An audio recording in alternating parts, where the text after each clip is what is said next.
Well, things are finally starting to get interesting. Both Pete Buttigieg and Amy Klobuchar unexpectedly dropped out of the race and yesterday endorsed Joe Biden ahead of today's big vote. Beto O'Rourke logged off Instagram for a few minutes and joined Joe Biden at a campaign event in Texas where he also gave him his endorsement. El próximo presidente de los Estados Unidos, Joe Biden! Let's do it for Joe! Yeah, you can speak Spanish. Spanish is cool. Poor old Joe doesn't even know what day it is, however. Look, tomorrow's Super Tuesday, and I want to thank you all. I tell you what, I'm rushing ahead, aren't I? Super Thursday, hey, Joe? Here he is trying to recite one of the most famous lines from the Declaration of Independence. We hold these truths to be self-evident. All men and women created by you know the thing. Actually, Joe, it says we were all created equal and that we were endowed by our Creator with certain unalienable rights. Among those are life, liberty, and the pursuit of happiness. Joe's had a tough few weeks. He doesn't even know what position he's running for. My name's Joe Biden. I'm a Democratic candidate for the United States Senate. Look me over. If you like what you see, help out. If not, vote for the other guy. Give me a look, though, okay? In fact, he doesn't even know who he's talking to. And so I can hardly wait to debate him on stage. I want people to see me standing next to him and him standing next to me. We'll see who's sleepy. Mr. Vice President, thank you. Thanks for your time. Please come back in less than 13 years, sir.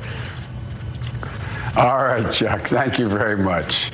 All right. It's Chris, but anyway. Chris. I just did Chris. No, I just did Chuck. I tell you what, man, these are back-to-back. Anyway. No, it's I don't okay. know how you do it early in the morning, too. Safe travels on the campaign trail. Thank you, sir.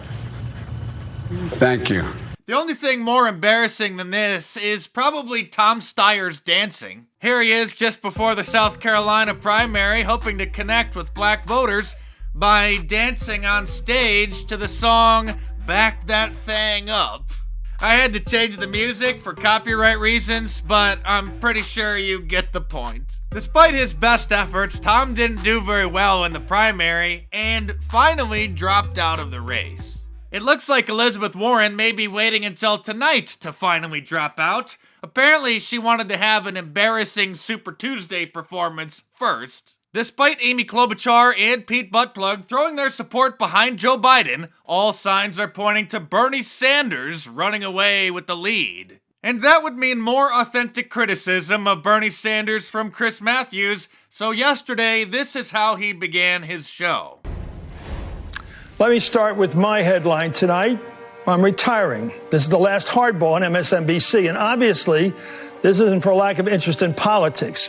I'm very proud of the work I've done here. Long before I went on television, I worked for years in politics, was a newspaper columnist, an author.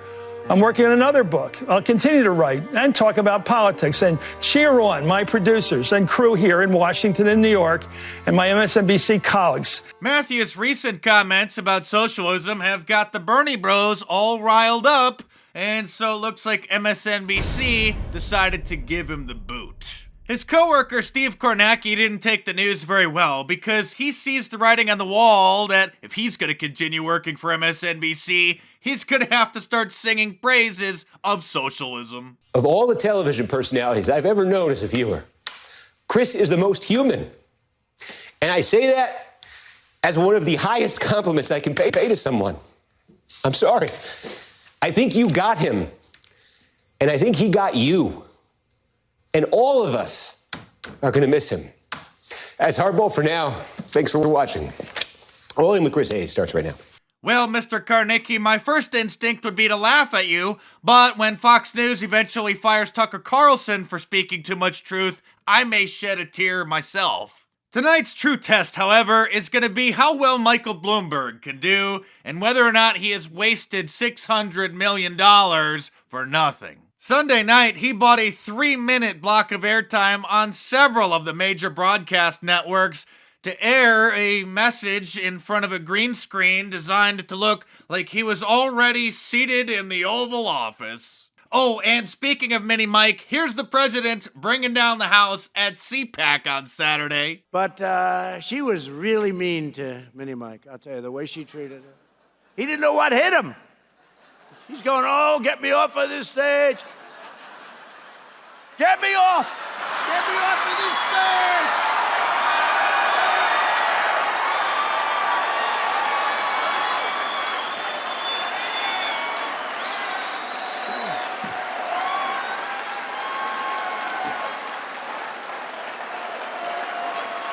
There is no doubt that President Trump is a comedic genius.